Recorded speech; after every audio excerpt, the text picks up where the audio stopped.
ఓం శ్రీకృష్ణ సద్గురు పరబ్రహ్మణే నమః. ఓం సచ్చిదానంద రూపాయ కృష్ణాయ క్లిష్టహారిణే నమో వేదాంత వేద్యాయ గురవే బుద్ధి సాక్షిణే. ఓం సశంఖ చక్రం సకిరీట కుండలం సపీత వస్త్రం సరసీరుహేక్షణం సహార వక్షస్థల కౌస్తుభశ్రియం నమామి విష్ణుం శిరసా చతుర్భుజం. అయితే ఆ విప్రులలో శ్రీహరి ఉంటాడు. అందుచేత ఎవరైనా సరే బ్రాహ్మణులకు అపకారం చేద్దామనుకుంటే వారే చెడిపోతారు. అంతేకాదు అక్కడ ఆ బ్రాహ్మణ కుమారుడు ఏమాత్రమూ భయపడకుండా ఆ వచ్చిన వారిలోనూ కత్తిలోనూ కాళికాదేవిలోనూ కూడా ఉన్నటువంటి అచ్యుతునే చూస్తూ ఉన్నాడు. చిత్తంలో శ్రీమన్నారాయణుణ్ణి స్థిరంగా నిలుపుకున్నాడు. ఏ అనుమానాన్ని పొందకుండా అలాగే నిలిచి ఉన్నాడు భరతుడైనటువంటి ఆ బ్రాహ్మణ యువకుడు. ఆ తర్వాత విప్రుడు చండికాలయం నుండి బయటకు వచ్చాడు. వచ్చి మళ్ళీ పొలం దగ్గరికి వెళ్ళి పూర్వంలాగానే పొలాన్ని కాపలా కాస్తూ ఉన్నాడు. అంతట కొన్ని హాయనముల సన సింధు భూపాలనము సేయు భూవరుండు ధీరత నిక్షుమతి తీరమున ఉన్న కపిల మహామునిగాంచి తత్వ విజ్ఞానమెరిగెడు వెట్క తోడుత శిబికారోహణము చేసి అరుగుచుండా నాలోన శిబికా బహుళా చేనగా పున్న విప్రునిగాంచి తెచ్చి శిబిక మోపింతమీతని చేతననుచుబట్టి మోపున బల్లకి బెట్టి మోపు మనుచు మోపించునంత ధరామరుండు శిబిక మూపున నిడి అందు చింతలేక తన మనసు కొలదినప్పుడు మునుకొని ఎట్ల ప్రయత్నమున నడవంగా నా జనపతి నిమ్నోన్నతమై చనుట ఎరిగి శిబిక మోచు జనులకు ననియన్. ఇలా కొన్ని సంవత్సరాలు గడిచాయి. గడిచిన తర్వాత ఒకసారి సింధు దేశాన్ని పాలించే రహుగణుడు అనే రాజుకి ఆధ్యాత్మ విద్య తెలుసుకోవాలి అనే కోరిక కలిగింది. ఆ కోరికతో ఇక్షుమతి నదీ తీరంలో ఉన్న కపిల మహర్షిని దర్శించాలి అని పల్లకి ఎక్కి బయలుదేరాడు. ఆ పల్లకి మోసే బోయిలు పొలానికి కాపలా కాసే భరతును చూశారు. వీని చేత పల్లకి మోయించుదాం అనుకుని వానిని తీసుకొని వచ్చి వాని భుజాన పల్లకీని పెట్టారు. అలవాటు లేని భరతుడు ఎగుడు దిగుడుగా నిశ్చింతగా ఇష్టం వచ్చినట్లు నడుస్తూ పల్లకి మోస్తున్నాడు. అప్పుడు రాజు పల్లకి ఎగుడు దిగుడుగా ఊగుతూ ఉండటం చూసి బోయేలతో ఇలా అన్నాడు: మీరలిప్పుడి చెటజేరి మిక్కిలి ప్రయత్నంబు తోడదగిలి నడుచుచుండా విషమ మగుచు గమన వేగంబునను బాధబెట్టుచున్నదని నబెస్తలనిరి. మీరు ఇక్కడ ఎంతో ప్రయాసపడి నడుస్తూ ఉన్నారు, కానీ పల్లకి ఎత్తు పల్లాలుగా ఊగుతూ మీ నడక నన్ను చాలా బాధిస్తోంది అనగానే బోయిలు ఇలా అన్నారు: ఓ రాజా, ఈ ఎగుడు దిగుడు నడక మాది కాదు. ఈ 4వ బోయి సరిగా నడవడం లేదు. అందుచేత మేము సరిగా నడవలేకపోతున్నాము అన్నారు. వెంటనే రహుగణుడు అనే ఆ రాజు పెద్దలను సేవించే స్వభావం కలవాడైనా బలవంతాన పుట్టిన కోపంతో ఆలోచించకుండా నివురు గప్పిన నిప్పు వలె బ్రహ్మ తేజస్సు మరుగుపడి ఉన్న ఆ బ్రాహ్మణునికి కష్టం కలిగించేలా నిష్ఠురమైన మాటలు ఇలా అన్నాడు: అలసితి వెంతయున్ ముసలివాకటడసితి వెన్ను మిక్కిలింబలుచనయున్నది శిబిక భారము దూరము మోసితే గతిన్ నిలిచెదవంచు భూవరుడు నిష్ఠురములు దగబల్కనాయడన్ బలుకకు మోసెనా శిబిక బ్రాహ్మణ వర్యుడు పార్థివేశ్వరా. ఓయి, చాలా అలసిపోయావు, ముసలివాడివి కదా, ఆకలితో అలసిపోయావు. పాపం వెన్ను చాలా పల్చగా ఉందనుకుంటాను. ఈ పల్లకి చాలా బరువుగా ఉంది, చాలా దూరం మోసావు, పాపం ఎలా నిలవగలవు అంటూ రాజు నిష్ఠురంగా మాట్లాడాడు. అయినా సరే ఆ బ్రాహ్మణుడు మారు మాట్లాడకుండా ఆ పల్లకిని మోస్తూనే ఉన్నాడు. ఆ బ్రాహ్మణుడు తనకు చివరిదైన శరీరంలో అహంకార మమకారాలను కలగకుండా అబద్ధమైనటువంటి జ్ఞానము అంటే మిథ్యా జ్ఞానము, అజ్ఞానము లేకుండా బ్రహ్మభూతుడై ఉన్నాడు. అందుచేత మౌన వ్రతంతో పల్లకి మోస్తూ ఉన్నాడు. అతని ఎగుడు దిగుడు నడక చూచి కోపించి రాజు మళ్ళీ కూడా ఇలా అన్నాడు. ఓరి దుర్మధ వినరోరి జీవన్మృతనాయాజ్ఞ తప్పించి నడచిరీవు, నీ వక్ర మార్గంబులిన్నియు విడిపించి నడిపింతు నిన్ను సన్మార్గమందు నని రాజగర్భాంధుడగుచు గుణత్రయంబున వృద్ధి పొందిన భూవరుండ బద్ధ ప్రలాపముల్వల్కుచుండిన జూచి శమదమాదులచే ప్రశస్తుడగుచు జగతి బ్రహ్మస్వరూపమై సకల భూతములకు నత్యంత హితుడైన భూసురుండు యోగి వర్తన తెలియలేకున్న రాజునంత వీక్షించి ఎల్లనిట్లను చుబలికే. ఓరి దుర్మధుడా, జీవన్మృతుడా, వినరా, నా ఆజ్ఞ వినిపించుకోకుండా నడుస్తూ ఉన్నావు.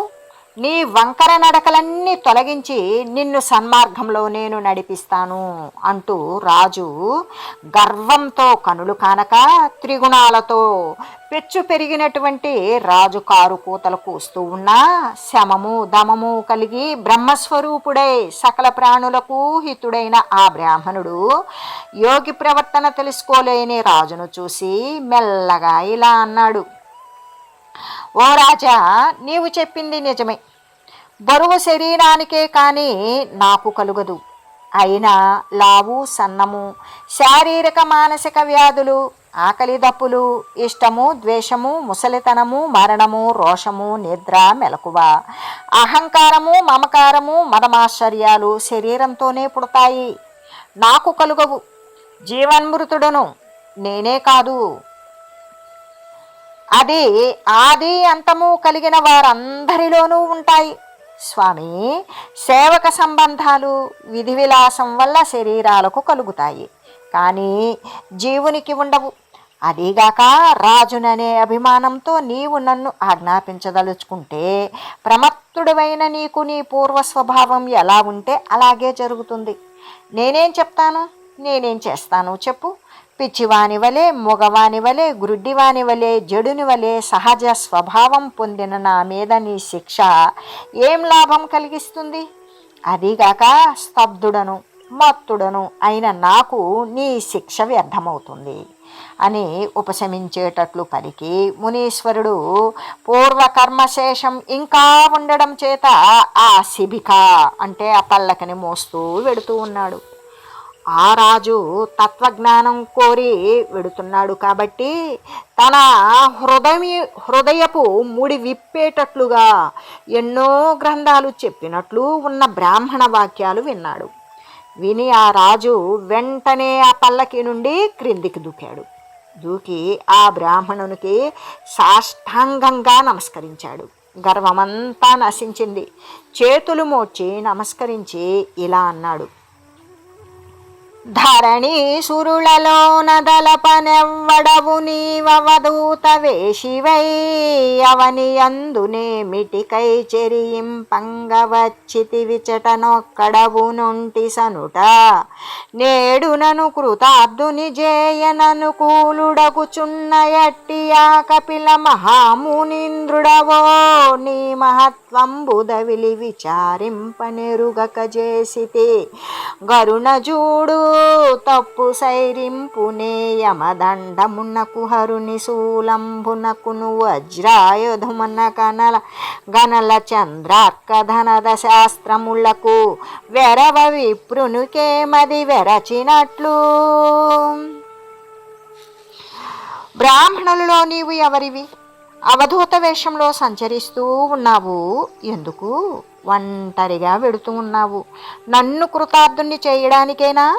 నీవు ఆ కపిల మహర్షివేనా? నీ మహిమ తెలియక నేను తప్పు చేశాను. నా తప్పు క్షమించండి, నన్ను కరుణించండి. నేను బ్రాహ్మణునికి భయపడినంతగా యమదండానికి కూడా నేను భయపడను. శివుని శూలానికి కానీ, వజ్రాయుధానికి కానీ, అగ్నిహోత్రునికి కానీ, చంద్రునికి, సూర్యునికి కూడా భయపడను. కుబేరుని యొక్క శస్త్రాలకు, అస్త్రాలకు కూడా నేను భయపడను. కేవలం బ్రాహ్మణునికి మాత్రమే భయపడతాను. నీవు సంగం లేకుండా జడ పదార్థంలాగా రహస్య విజ్ఞానంతో సంచరిస్తూ ఉన్నావు. నీ మాటలు యోగశాస్త్రంతో సమానాలుగా ఉన్నవి. వాక్కులకు మనసుకు అందడం లేదు. నేను విష్ణు కళతో పుట్టిన సాక్షాత్తు శ్రీహరి అయిన కపిల మహాముని దగ్గర బ్రహ్మ విద్య నేర్చుకోవాలని వెళ్ళుతున్నాను. నీవు లోకం సందర్శించడానికి తెలియని గుర్తులతో తిరుగుతూ ఉన్న కపిల మహర్షివే అయి ఉంటావు. మందబుద్ధి అయిన గృహస్థుడికి యోగీశ్వరుల చరిత్రలు ఎలా తెలుస్తాయి? కర్మవశాత్తు కనబడి శ్రమపడుతూ నడుస్తూ ఉన్న ఈ శ్రమ నాకు ఎలా ఉందో అలాగే నీకు కూడా ఉందని అనుకుంటూ ఉన్నాను. ఎలా అంటే, పాత్ర లేనిదే నీళ్లు తెచ్చుకోలేము. అలాగే పూర్వం లేనిది ఇప్పుడు పుట్టదు. కావున అనుభవంతో కలిగే ఈ లోక వ్యవహారం సత్యమని సజ్జనులంతా ఒప్పుకుంటారు. అందుచేత నీ మాటలు నాకు సమ్మతం కావు అని సింధురాజు అనగానే, విప్రుడు లోక వ్యవహారానికి నిత్యత్వం ఉపాధి వల్ల వస్తుంది, కానీ సత్యం కాదని ఉదాహరణపూర్వకంగా ఇలా అన్నాడు. పాపకసికలచే భాండంబుదాదప్తమగుదప్త ఘటముచే నందునున్న జలము తపించున జలముచే తండులంబులు తప్తముంది ఎప్పుడు విశిష్టమైన ఎన్నంబగున చందమునను దాదేహేంద్రియంబుల తెలివి తోడనాశ్రయించుకయున్న ఎట్టి జీవునకు దేహంబున ప్రాణేంద్రియాదికమున జరుగుచుండుని ఇట్లు సంసార ఘట శిక్ష రక్షకుండునైన రాజు దుష్ట కర్మములకు బాసి కంజాక్ష పద సేవ చేసేనేని భవము జందకుండు. అగ్నిజ్వాలల చేత పాత్ర కాలి వేడెక్కుతుంది. దాని చేత అందులోని నీళ్లు బాగా వేడిగా మసలిపోతూ ఉడుకుతాయి. ఆ నీటితో బియ్యం ఉడికి అన్నం తయారవుతుంది. అలాగే శరీరంతో, ఇంద్రియాలతో, తెలివితో ఆశ్రయించుకొని ఉన్న జీవునకు శరీరంలో ప్రాణము, ఇంద్రియాలతో ఈ విధానము జరుగుతూ ఉంటుంది. ఇలా సంసారమనే కుండను రక్షించే రాజు తప్పు పనులు విడిచి విష్ణు పాదాలను సేవిస్తే మళ్ళీ జన్మను ఎత్తడు. అనుచుధారుని సూరాత్మజుడి రీతి బలు కొట్టయును రాజు పరిణమించి వినయ వాక్యములను వినుతించి క్రమ్మరపుణ్యుడైన సింధు భూవరుండు. అది అని బ్రాహ్మణ కుమారుడు అన్నాడు. రాజుకు మనసు అప్పుడు పరివర్తన చెందింది. వెంటనే పుణ్యాత్ముడైన రాజు వినయపూర్వకంగా ఇలా అన్నాడు. ఓ మహాత్మా, నేను రాజును అనే అభిమాన మదంతో కన్నులు కనబడక మహాత్ములను నిందించాను. నన్ను మీరు కరుణించాలి. మీరు ఆర్తులకు బంధువులు. మీరు దయతో చూస్తే మహాత్ములను అవమానించిన పాపం నుండి విముక్తిని పొందుతాను. విశ్వానికంతటికి స్నేహితుడవైన నీకు కోపం కలుగనే కలుగదు. అసమర్థులైన మా వంటి వారు మహాజనులను అవమానిస్తే వెంటనే నశిస్తారు. కాబట్టి నీవు దయతో నన్ను క్షమించు అనగానే ఆ బ్రాహ్మణుడు ఇలా అన్నాడు. కడువేట్కని విద్వాంసుడవై ఉండియును మిగుల జోధ్యము విద్వాంసుడు బోలెను బలికెదవిప్పుడు మేలనవచ్చు గొంత పురుషులలోనన్. నీవు విద్వాంసుడువు కాకపోయినా నాకు చాలా ఆశ్చర్యంగా ఉంది. విద్వాంసులాగానే మాట్లాడావు. అయినా ఇప్పుడు నిన్ను మానవులలో కొంత మేలైన వాడవుగా చూడవచ్చు. పరగబెద్దలి ప్రపంచమంతయు దద్యమనరు నీవు దద్యమనుచు బలికి తట్లుగాన నిన్ను నది కుండవని వల్కరాదు నాకు జోడ రాజచంద్ర. ఓ రాజా, పెద్దలు ఈ ప్రపంచమంతా శాశ్వతం అని చెప్పనే చెప్పరు. కానీ నీవు మాత్రం శాశ్వతము అని చెప్పావు. అందుచేత నిన్ను అధికుడవని చెప్పరాదు అని నాకు అనిపిస్తోంది. యజ్ఞాధికములందు నామ్నాయములయందు దరచుగా తత్వవాదంబు లేదు. స్వప్నంబునందు సౌఖ్యమాకారంబునందుల నిత్యమై ఎంతలేని అట్టి చందమున వేదాంత వాక్యంబులు తత్వంబు నెరిగించి తలగుగాని నిత్యంబులై ఉండనేరవు. పురుషుని చిత్తంబు గుణముల జంది ఎంత కాలముండును, మరి అంతకాలమందు నరయ విజ్ఞాన కర్మేంద్రియముల చేత మరగి ధర్మంబులను ధర్మంబులట్లు దగిలి పుట్టించుచుండునత్యంత మహిమ. యజ్ఞాలలోనూ వేదాలలోనూ ఎక్కువ తత్వవాదం లేనే లేదు. స్వప్నంలో కలిగిన సుఖం మేల్కొన్నాక కనిపించదు. అలాగే వేదాంత వాక్యాలు తత్వం అనుభవం అయ్యే వరకే సత్యాలుగా అనిపిస్తూ ఉంటాయి. అవి నిత్యాలు కావు. జీవుని చిత్తం త్రిగుణాలతో కలిసి ఉన్నంతకాలం జ్ఞానేంద్రియాలతోనూ కర్మేంద్రియాలతోనూ సన్నిహితంగా ఉంటుంది. అంటే జీవుడి యొక్క చిత్తము ఈ సత్వరజస్తమో గుణాలతో కలిసి ఉన్నంత కాలము కూడా శ్రోత్రము, త్వక్కు, చక్షువు, జిహ్వ, ఘ్రాణము అనే జ్ఞానేంద్రియాలతోడను, వాక్కు, పాణి, పాద, గుహ్య, పాయువు అనే కర్మేంద్రియాలతో కూడా సన్నిహితంగా ఉంటుంది. వీటి సహకారంతో ధర్మము అధర్మాలను చేస్తూ ఉంటుంది. అంతేకాదు ధర్మాధర్మాలనే వాసనలతో కూడి విషయాల మీద అనురక్తమైన చిత్తము గుణప్రవాహాల చేత వికారాన్నే పొందుతుంది. అలాగ పొంది దేవతలు, తిర్యకులు, మనుషుల రూపాలు కలిగినటువంటి శరీరాలను పుట్టిస్తూ కాలవశాత్తు కలిగిన సుఖాలను దుఃఖాల యొక్క ఫలాలు అనుభవిస్తూ ఎల్లప్పుడూ జీవునికి ప్రత్యక్షమవుతూ స్థూల సూక్ష్మ రూపాలలో ఉంటుంది. అదే స్వాంతం గుణాలు విడిస్తే ఆ స్థితి ముక్తికి కారణమవుతుంది. నేతి ఒత్తులు కల దీపం ధూమాన్ని, మంటలను కలిగిస్తుంది. అదే నేతి ఒత్తులు నశించిపోతే స్వరూపం పొందుతాయి.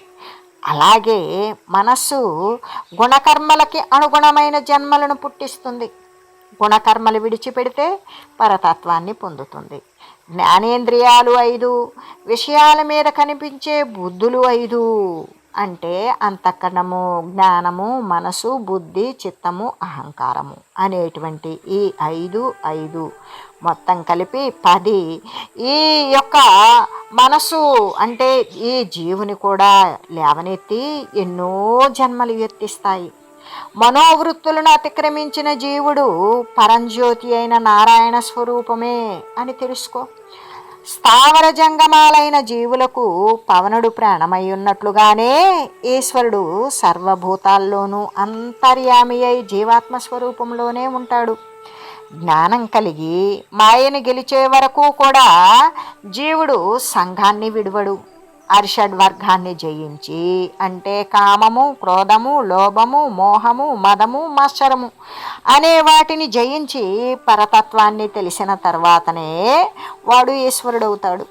చిత్తం విషయాల మీద ఆసక్తితో ఉన్నంతకాలము సంసార చక్రంలో తిరుగుతూనే ఉంటాడు. అందుచేత ఎంత వీరుడైనా మనస్సును ఉపేక్షించకుండా, ఇష్టం వచ్చినట్లు విహరించకుండా పరమగురుడైన శ్రీహరిని సేవించడం అనే అస్త్రముతోటి చిత్తాన్ని గెలిస్తే పరతత్వాన్ని తప్పనిసరిగా పొందుతాడు అని పలికిన విప్రుని మహిమకు ఆశ్చర్యపడి ఆ బ్రాహ్మణునకు నమస్కారం చేస్తూ రాజు ఇలా అన్నాడు. కారణ విగ్రహంబునురుకాయముని అవధూత వేషమున్ భూరిధరామరత్వమును పూర్వ సమాగమమాత్మభావము జారు విహారమత్యతుల శాంతి గుణంబును గూఢవర్తనం భారయ గల్గు నీకు ననయంబును మ్రొక్కెద పెక్కు భంగులన్. కారణ జన్మమైన నిండైన విగ్రహము, అవధూత వేషము, ఈ బ్రాహ్మణత్వము పూర్వజన్మ వశాన కలిగిన ఆత్మజ్ఞానము, చక్కని ప్రవర్తన, సాటిలేని విహారము, ప్రశాంత గుణము, గూఢ ప్రవర్తన, రహస్య ప్రవర్తన కలిగిన నీకు ఎన్నో విధాల ఎల్లప్పుడూ సదా మ్రొక్కుతూ ఉన్నాను. జ్వరితాత్తుండగు రోగి కౌషధమతీష్ణంభైన చందంబునన్ ధరలో నా తపతప్త దేహి కడు శీతంభైన తోయంబునున్ గరిమం గోరిన రీతినెంతయునహంకారాహి దష్టుండనై పరగున్నాకును నీవచోమృతము దప్పన్ మందు వేరున్నదే. జ్వరంతో బాధపడే రోగికి ఔషధమే బాగా ఇష్టమైనట్లుగా, ఎండలో మాడిపోతున్న వానికి అతి చల్లని నీరు దొరికినట్లుగానే అహంకారము అనే పాము కరిచిన నాకు నీ యొక్క వాగమృతం దొరికింది.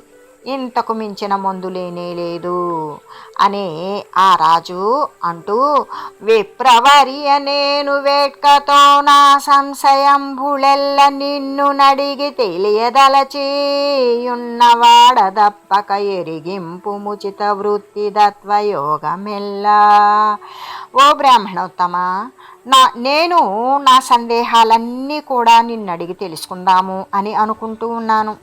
అందుకు తగిన విధంగా నాకు తత్వయోగమంతా తప్పక చెప్పు మహాత్మా అని అడిగిన ఆ రాజుకు బ్రాహ్మణుడు ఇలా అన్నాడు. కానవచ్చిన ఫలములు కర్మమూలమగుట చేసియు సంసారములను జిత్తమెప్పుడు వర్తించుచుండగా నెరుంగలేవు తత్వయోగంబు మిగిల నిత్యం బటంచు.